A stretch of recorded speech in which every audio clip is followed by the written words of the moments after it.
Hey everyone, and welcome. Think about it.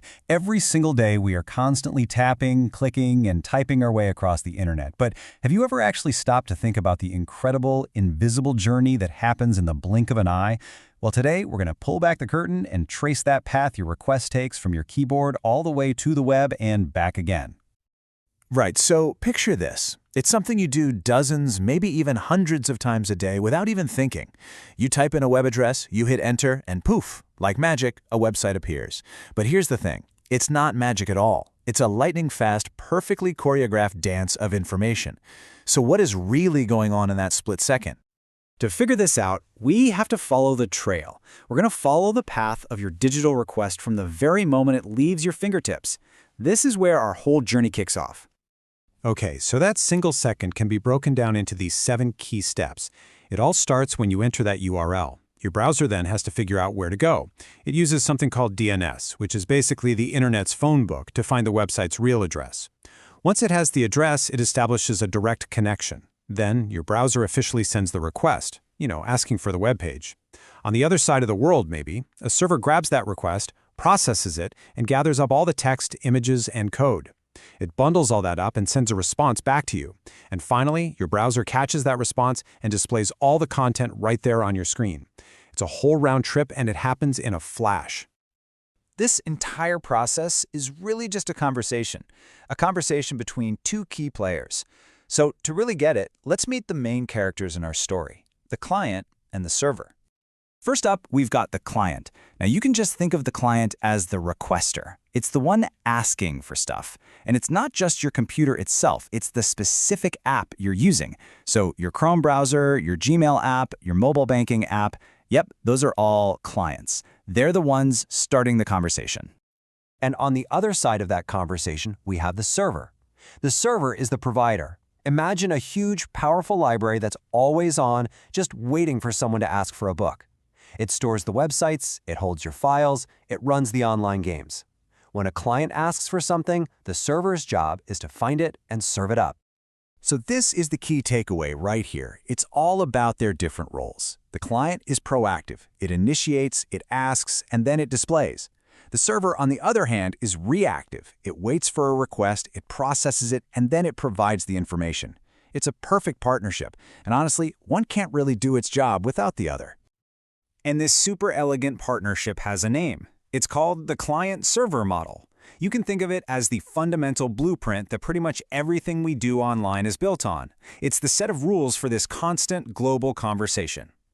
And wow, this really shows just how widespread this model is. I mean, look at this. Sending an email, that's your Gmail app, the client, talking to a mail server. Saving files to the cloud. Your desktop app is the client, talking to a massive storage server.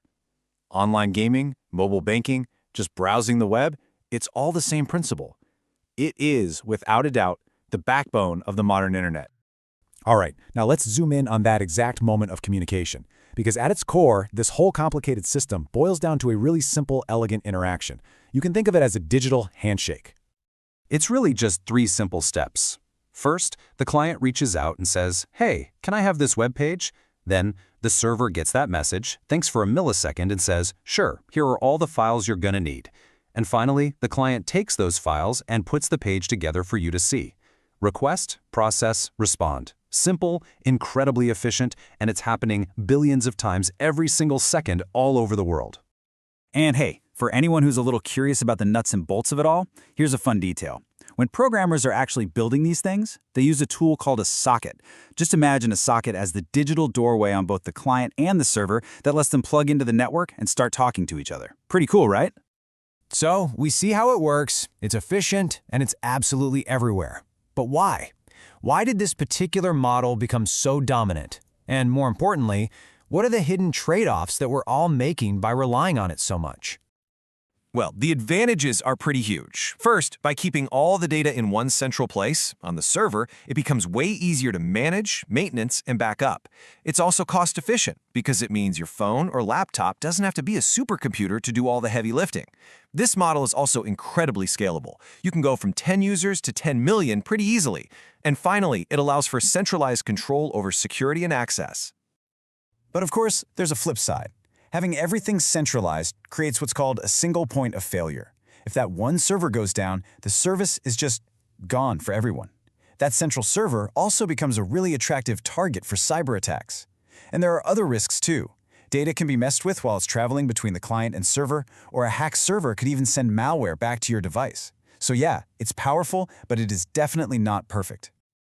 Okay, now that we get the system, let's bring it all back to the most important part of this whole equation, the person sitting at the keyboard. Let's talk about us, the users.